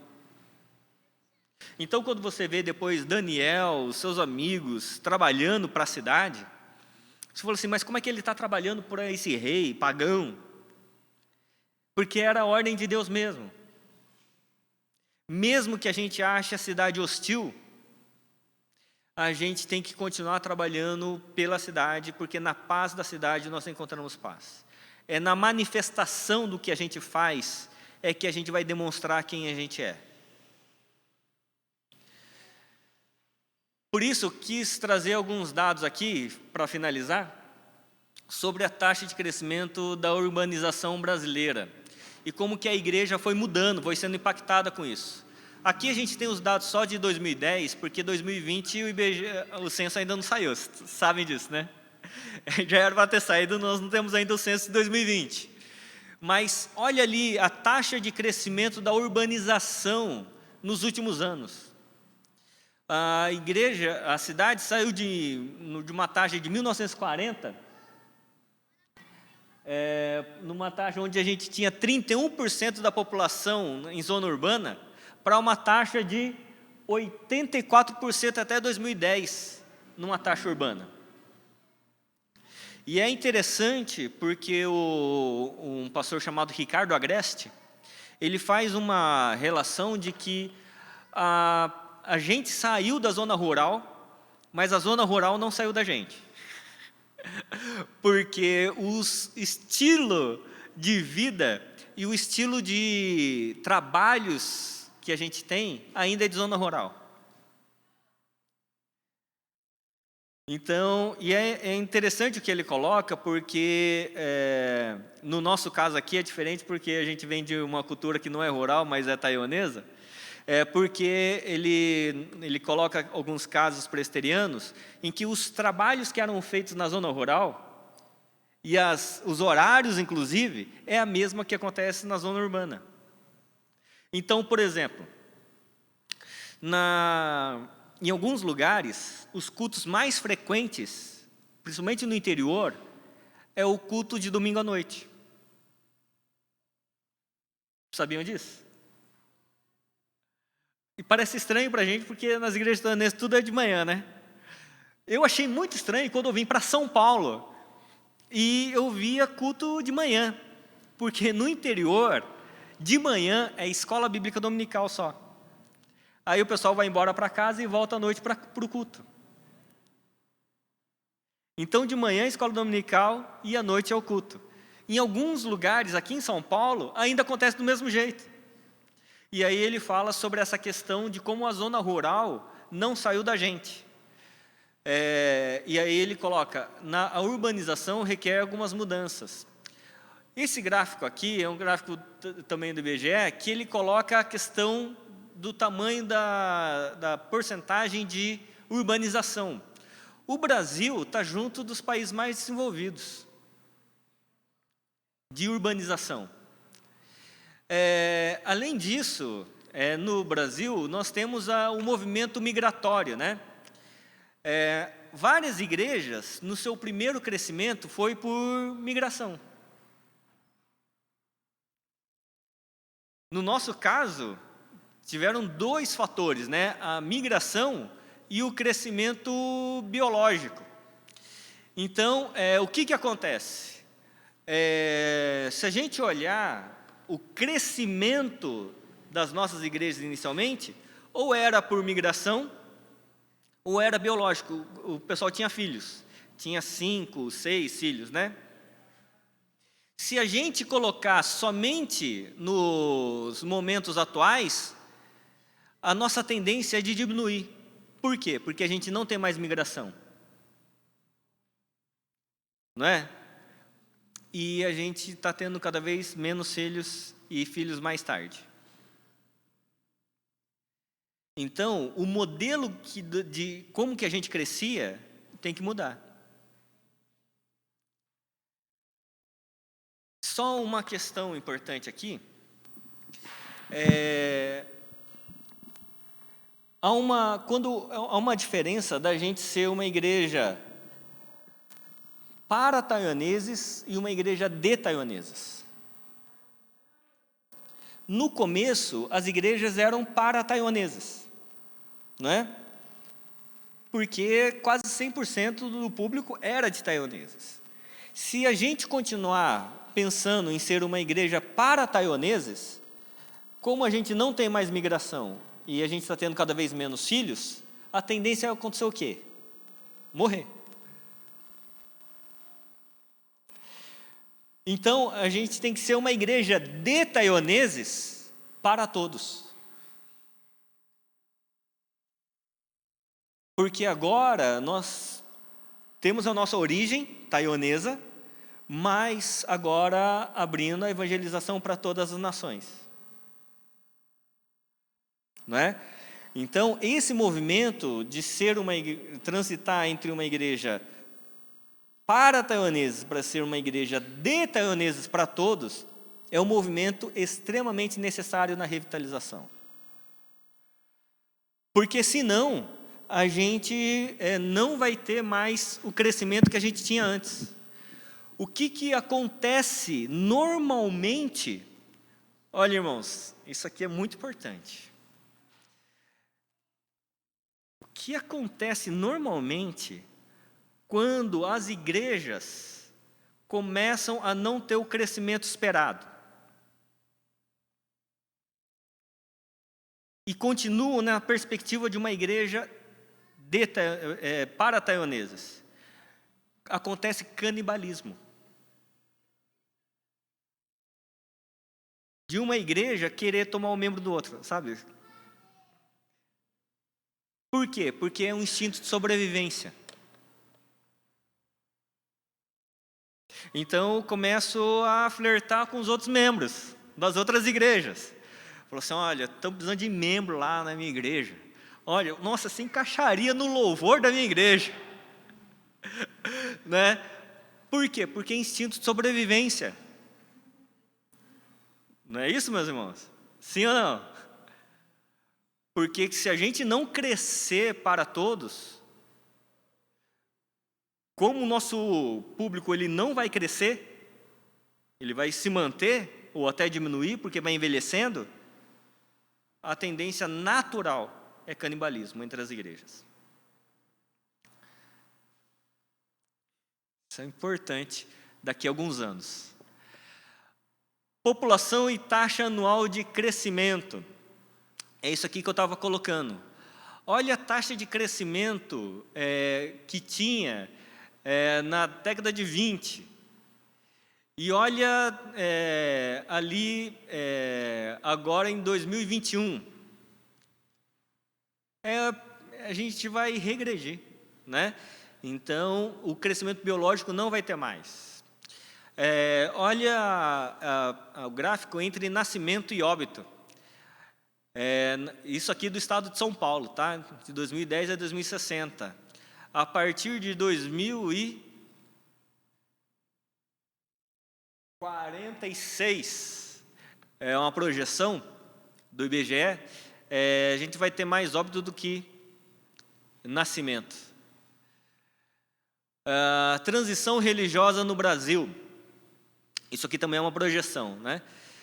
A gente ainda não tem os dados de 2020 para confirmar, mas a tendência seria de que, a partir de 2030, a taxa de evangélicos já seria maior do que de católicos. Então, mostrando essa mudança que vem acontecendo. Aqui na cidade de São Paulo, você tinha alguns símbolos religiosos importantes. Tem, né? A igreja da Catedral da Sé, que era o símbolo católico, né? Então, quando você tem visitas guiadas, né, pela Igreja Católica ali à Catedral da Sé, você tem um outro símbolo que emergiu a partir da Igreja Universal, que é o Templo de Salomão, que também virou um ponto turístico. E você tem um terceiro movimento, que são das igrejas, como é que chama? Emergentes, das igrejas emergentes. As igrejas que não primam pela estética exterior, mas eles trabalham a estética interior dos seus templos, que é jogo de luz, som, todas essas coisas aqui, né? Nós estamos em qual ali? Nenhum dos três, não é verdade? Nenhum dos três. E eu não estou colocando juízo de valor, estou colocando que dentro dessa transição que nós estamos vivendo como sociedade, os grandes ícones do senso comum das pessoas, ou eles pensam numa igreja como a Catedral da Sé, ou na igreja, como é que chama? Templo de Salomão, ou nos movimentos carismáticos. Tá bom? O que nós temos a oferecer?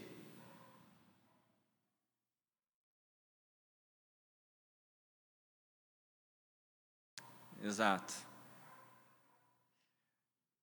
Como é que as pessoas vão saber que nós somos relevantes? Não é? Então, uma questão que o nosso amigo ali, Zygmunt Bauman, ele vai dizer, isso aqui é importante, que o trabalho adquiriu, ao lado de outras atividades da vida, uma significação principalmente estética. Por isso que eu coloquei essa questão aqui. Porque o movimento das igrejas emergentes ela é um investimento estético. Estético na palavra e no ambiente. É sensitivo, tem que apelar para o sentimento. Então, o trabalho adquiriu, ao lado de outras atividades da vida, uma significação principalmente estética. Espera-se que seja satisfatório por si mesmo e em si mesmo, e não mais medido pelos efeitos genuínos ou possíveis que traz a nossos semelhantes na humanidade, ou ao poder da nação e do país. É isso mesmo, do país. E menos ainda a bem-aventurança das futuras gerações. A pessoa é medida e avaliada por sua capacidade de entreter e alegrar, satisfazendo não tanto a vocação ética do produtor e criador, quanto as necessidades e desejos estéticos do consumidor, que procura sensações e coleciona experiências. O que ele está querendo dizer aqui, meus irmãos? Que as pessoas que antigamente tinham só duas opções, ou a igreja católica, que tinha os seus ritos, ou a igreja, ali vou chamar de evangélica, que era uma questão financeira, da teologia da prosperidade. Agora, muitos estão procurando igrejas que têm sensações, que procura entreter essa questão que ele chama de necessidades e desejos estéticos do consumidor. E aí não é uma questão mais da significação que a pessoa traz de relevância com relação à vida, mas de sentimento estético. Então a pessoa quer um pregador de impacto. Bonitão, né? Um pregador de impacto, que sabe contar piada, que sabe alegrar, sabe, né, ter essas coisas assim. Aí, ó, a gente tem o pregador bonitão e, né, ali, ó, nós já temos. Nós já temos aqui vários aqui já. Então o que acontece? O Bauman, ele já dizia isso, de que a sociedade ela vai procurar um ambiente onde ela sinta, onde seja estético. E a gente tem que entender que a nossa relevância, ela é ética, não é estética. A nossa relevância está na nossa ética, mas isso é uma opção. E por fim, agora finalizando, a graça barata, Dietrich Bonhoeffer, no livro chamado Discipulado, a graça barata é a pregação do perdão sem arrependimento, é o batismo sem a disciplina comunitária, é a ceia do Senhor sem confissão dos pecados, é a absolvição sem confissão pessoal. A graça barata é a graça sem discipulado, a graça sem a cruz, a graça sem Jesus Cristo vivo, encarnado. A graça preciosa é a graça como santuário de Deus, que tem que ser preservado do mundo, não lançado aos cães, e por isso é graça como palavra viva, palavra de Deus, que Ele próprio anuncia de acordo com o seu beneplácito. Essa é a graça preciosa que a gente procura, não é? Por quê? Porque é à medida que a gente compreende que nós somos igreja do nosso Senhor Jesus Cristo na cidade, para dialogar com a cidade, e nesse diálogo nós somos discipuladores. E precisamos entender quais são as perguntas que a cidade está fazendo, quais são os dilemas, o vazio do coração da cidade, e desafiar a cidade com relação ao Evangelho de Cristo Jesus. A cidade, como diz o Bauman, tem um desejo estético? Tem. Por que eles querem um desejo estético e sensações de prazer, mesmo no ambiente religioso? Porque eles têm um vazio na alma. Então, a conversão não é dando sensações que satisfazem momentaneamente, porque isso é uma nuvem de fumaça. É por isso que, normalmente, essas pessoas pulam de igreja em igreja, porque estão sempre à procura de novas sensações. Cada momento tem uma igreja que vira a igreja da moda. Essas igrejas não duram uma geração. Pode linkar, fazer uma lista das igrejas de movimento nos últimos anos aqui na cidade de São Paulo. Elas cresceram e caíram, todas elas. Igrejas de movimentos sensitivos. As igrejas que permanecem são as igrejas com fundamentação ética. A diferença é que as igrejas sensitivas, estéticas, elas conseguem ter abrangência. A gente muitas vezes tem profundidade, mas não consegue ter a abrangência deles. Esse é o nosso desafio. Amém, irmãos? E aí, no próximo encontro, a gente vai falar ainda sobre a cidade, como era um estudo grande, era muita coisa para estudar. Esqueço o nome, misericórdia.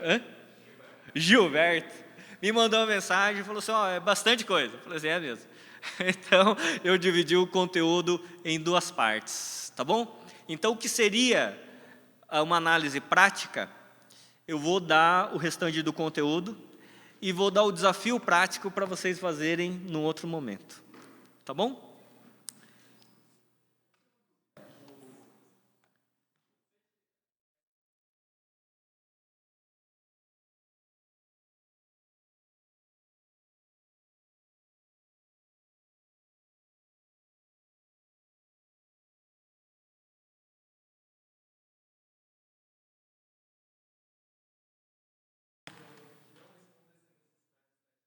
Certo.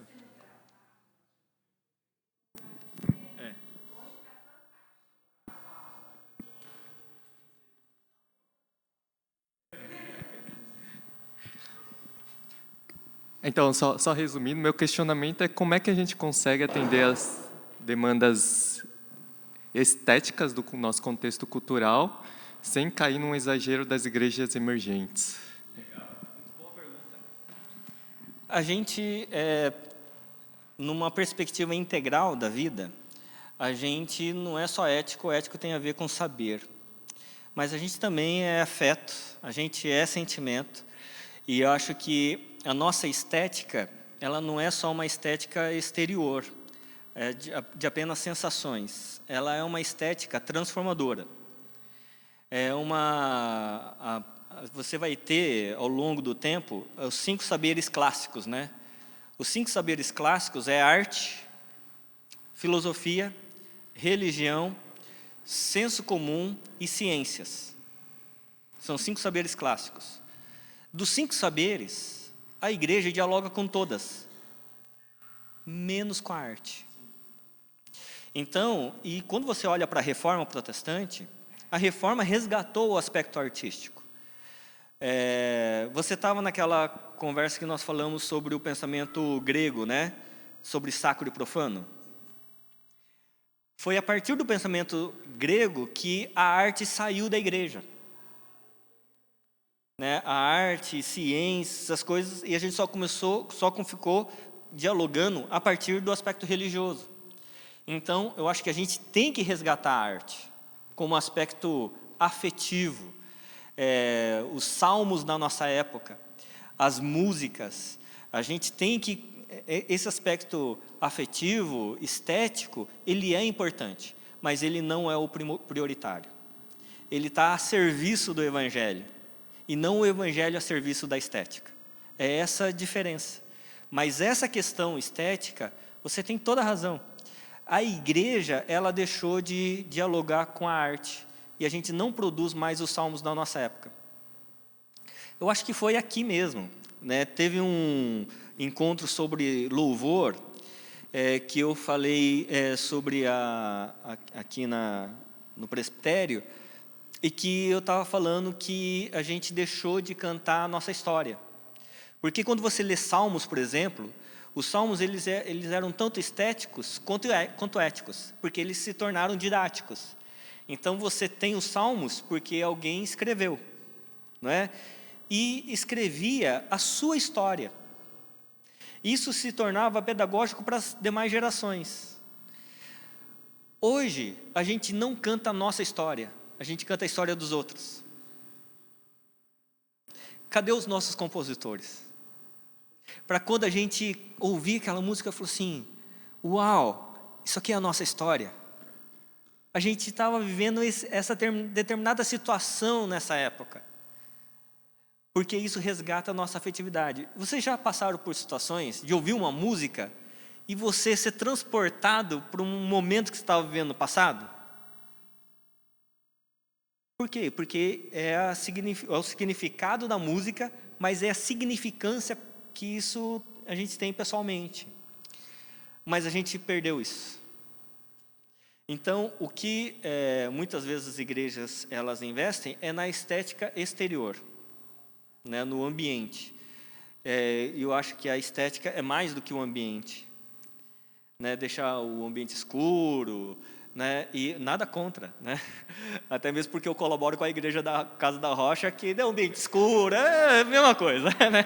Então, mas quando a gente fala assim, isso aqui agora é igreja, é que é o problema. É quando a estética ela está acima do evangelho, né? Não sei se eu respondi. Pastor Fábio,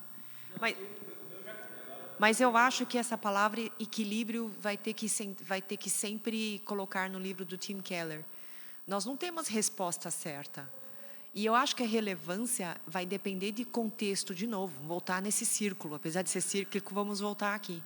Mas o que eu acho que é muito importante é que, infelizmente, nós trocamos a estética pelo evangelho. Porque a estética é muito legal. Você imagina um jovem, ele vem, você tem um louvor legal, você tem luzes, você tem um filme, mas aquilo não pode ser todo domingo. Por isso que é um saco fazer o Willow Creek toda semana. Ministério Infantil não sustenta com o modelo Willow Creek. Porque chega uma hora que fica o mesmo pelo mesmo. E aí a pessoa vai lá e ela não tem o evangelho, ela tem o prazer. Por isso que eu sempre falo, e Banco Itaú é um banco que quer ganhar dinheiro. Qual é a palavra do cliente personalité? Experiência. E é isso que nós estamos trocando. Trocamos valor pela experiência e não o valor que ela tem de fato. E eu acho que o Santo Agostinho fala uma palavra maravilhosa. O tamanho do buraco que você tem é o tamanho de Deus. E a gente está dando experiência em vez de Deus. Então, se usarmos a experiência para atrair as pessoas, ótimo, é um cubo. Mas não pode ser o cubo toda sexta. Enche o saco depois. Não tem conteúdo. O cubo tem que ser algo que depois transforme-se em discipulado, não uma graça barata. Né? E Bonhoeffer morreu falando, né? Ele foi um homem fantástico, né? Lutando por uma graça que vale a pena. Né? E é isso. E acho que um dos pontos importantes nesse diálogo, se a gente começar a pensar, será que a minha igreja é relevante?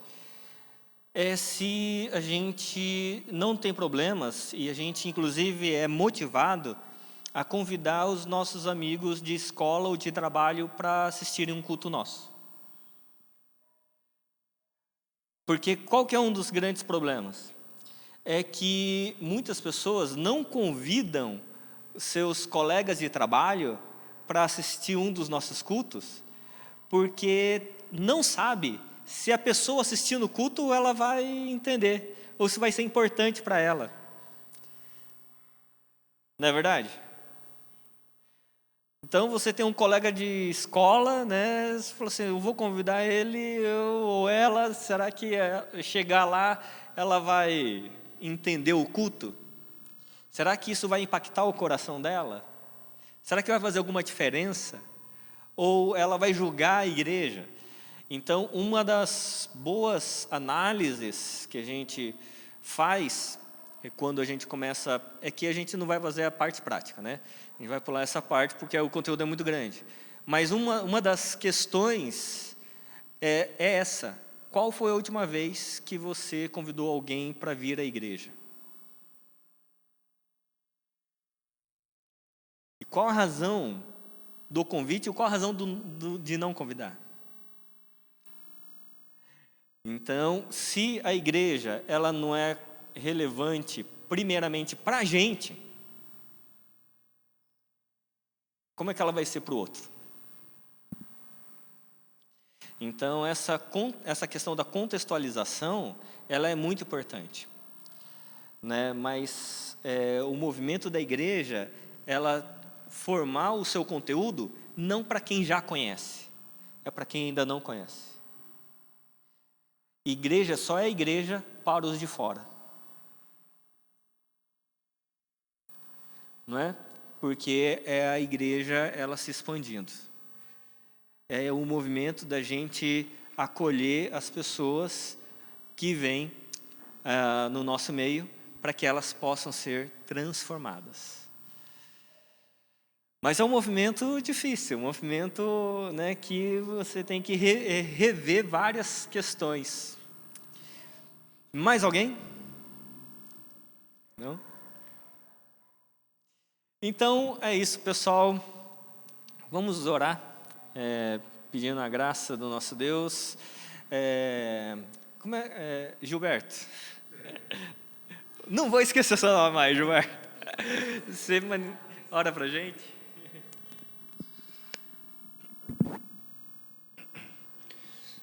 Querido Pai, obrigado por essa aula, obrigado porque a gente pode refletir e pensar um pouco mais sobre a nossa missão como igreja, como corpo, como discípulos, e que o Senhor ilumine as nossas mentes, os nossos corações, para entender mais da Tua Palavra e do que o Senhor está querendo mostrar para a gente, e um pouco mais com o que a gente pode se relacionar com a cidade, com a cultura e com as pessoas que precisam tanto da tua presença na vida delas, e também para a gente, também que também somos igualmente carentes.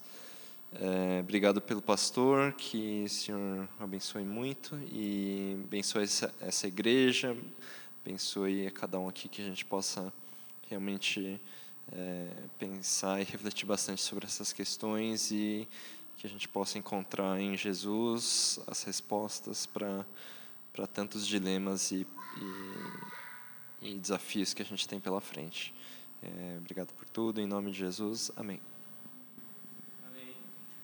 E agradeço ao Gilberto, porque ele que falou assim, ó, é muito conteúdo para um encontro só.